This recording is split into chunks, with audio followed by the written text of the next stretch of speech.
Est-ce que tu t'es déjà demandé pourquoi tu peux comprendre beaucoup de choses en français, mais tu ne peux pas parler? Est-ce que tu as peur de t'exprimer en français et de discuter avec des natifs? Si c'est le cas, regarde cette vidéo jusqu'à la fin, car c'est ce qu'on va voir aujourd'hui. La bise! Salut à tous, moi c'est Shira de French with la bise et sur cette chaîne, je t'apprends à parler français comme un français. Aujourd'hui, on va voir pourquoi tu ne peux pas parler français. Ça fait maintenant plus de 2 ans que j'ai ouvert mon école de français en ligne, la bise. Et pendant ces 2 années, j'ai pu constater un gros problème. Nous avons beaucoup d'étudiants qui ont étudié le français pendant des années, mais qui n'arrivent pas à parler. Et peut-être que c'est aussi ton cas. Donc on va commencer avec le premier point, l'école. J'ai remarqué qu'à l'école, quand on apprend une langue, on nous dit qu'il faut apprendre le nouveau vocabulaire, apprendre les règles de grammaire, puis on nous donne des audios à écouter, des textes à lire, puis ensuite il faut répondre à des questions à l'écrit et on nous donne le même genre d'exercice à faire à la maison. Je ne sais pas vous, mais perso, je n'ai jamais eu d'exercice à faire à l'oral en devoir. Apprendre des règles de grammaire et du vocabulaire, c'est bien et il faut le faire, c'est très important quand on apprend une langue. Mais le problème, c'est qu'on parle très peu en classe. On ne nous apprend pas à parler. Sauf qu'une langue de base, c'est fait pour parler.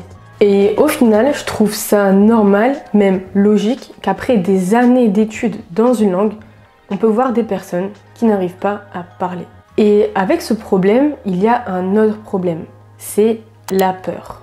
Comme vous le savez, j'ai vécu pendant plus de 4 ans en Russie. Et quand je suis arrivée en Russie, je ne parlais pas du tout russe, je connaissais seulement quelques mots. J'ai donc commencé à apprendre le russe. J'étais entourée de natifs partout, ce qui est une chance énorme quand on apprend une langue. Mais le problème, c'est que j'avais peur d'ennuyer les gens quand je parlais.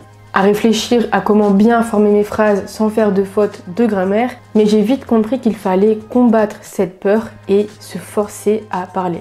Ce qui a fait qu'au fur et à mesure, j'ai commencé à parler de plus en plus vite en russe. Je parle en russe aussi vite que je parle en français, mais cela n'aurait pas été possible si, à l'époque, je ne m'étais pas forcée à parler. Alors le deuxième problème selon moi est le manque de communication avec les natifs. Alors je vais vous raconter une histoire qui m'est arrivée quand j'étais en Russie. Donc quand je travaillais en Russie à Decathlon, j'avais une collègue et je savais que cette collègue parlait français, sauf qu'elle me parlait toujours en russe. À ce moment-là, mon russe était vraiment très mauvais et je ne comprenais pas pourquoi elle parlait avec moi en russe alors qu'elle pouvait me parler en français. Je lui ai donc demandé pourquoi elle ne parlait pas en français avec moi. Et elle m'a répondu qu'elle avait peur de parler français avec les natifs car elle n'avait jamais parlé en français avec des natifs.